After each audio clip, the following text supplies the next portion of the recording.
Hello, my name is Ben Solano. I started this experiment to figure out the best possible and different ways you could learn about one's internet presence. I wanted to see just how much I could learn about who I am based upon information you could see on the internet. I thought this would be a practical experiment because many employers often search the internet to find out about prospective employees. It'd be interesting to see what they could find out about you before they even meet you. And let's face it, at this point, you can find information about pretty much anybody at the click of a mouse. But what started with the click of the mouse ended up being so much more.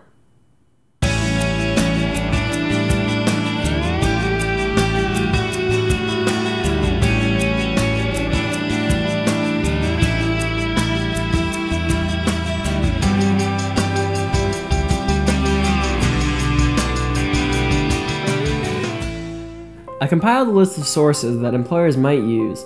I settled on the top 3 most used search engines around the world and popular social networking sites, Facebook and MySpace. And so, using 4 different variations of my name, Ben Solano, Benjamin Solano, Benjamin G. Solano, and Benjamin Garrett Solano, and the search engines Google, Yahoo, and Bing, I began. I figured I would search at most 5 pages deep, with the thought that if I were an employer, I would most likely give up after 5, probably sooner. I also ran the search under web, images, videos, and news. I began typing Ben Solano into the search bar. My expectations of being on the first page of results were low because admittedly I haven't done anything that noteworthy yet. However, the second page had 2 results and the third page had 3 that all led to soccer articles published in my hometown newspaper. On the 4th and 5th page, I found 1. Once again, all for soccer. The second name I ran through the search engine was Benjamin Solano.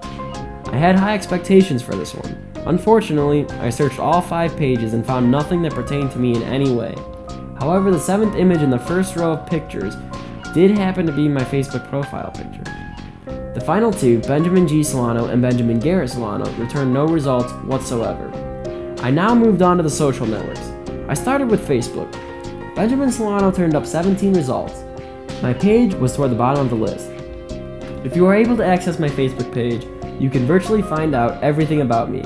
It has over 200 pictures of me and includes my religious views, political views, age, the college I go to, my work information, sports I play, music I listen to, even my activities and interests.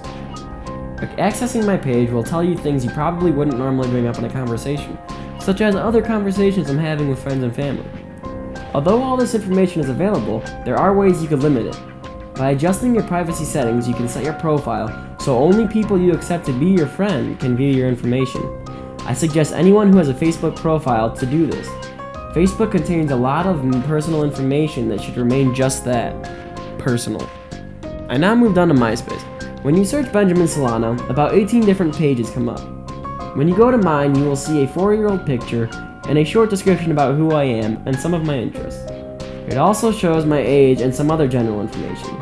Just like Facebook, MySpace has privacy settings. If you have a social network profile and happen to be applying for a job, scholarship, or anything else that would require an official to further research you, I firmly suggest you change your privacy settings to the highest level. However, even with your privacy settings applied, there is nothing stopping your employer from adding you as a friend and seeing your entire profile, so accept your friends accordingly. To close out the research, I decided to think outside of the box and use the growingly popular website Ancestry.com. From what it claimed to do, it seemed like the perfect tool to use for a quick and easy background check. Using a 14-day free trial, I first researched my mom's side. She herself knew very little about her family origins, which made it very hard to even begin. After hours of research and contacting family members for any information they might have, we made hardly any progress. Next, I researched my father in the Solano family tree. He was the second youngest of 7 siblings, and his parents were both born into large families themselves. The amount of information and ease of finding it was polar opposite to that of my mother's. Within minutes, I was able to see every address my parents had lived, including a small condo we resided in for a short time in between houses. Shortly after, we began the trace of his immigrant parents. I uncovered places and names that I had never heard of and never even knew existed. The records traced them from their first home in America in East Chicago, Indiana, back to their hometown of Hajuja in Puerto Rico. The information was staggering. Unknown aunts, uncles, cousins, and great-grandparents all stemmed from my parents' names. They even went as far as listing neighbors my grandparents once shared in their home country. Overwhelmed with excitement, we telephoned our grandmother. We went through the information with her as she verified each piece.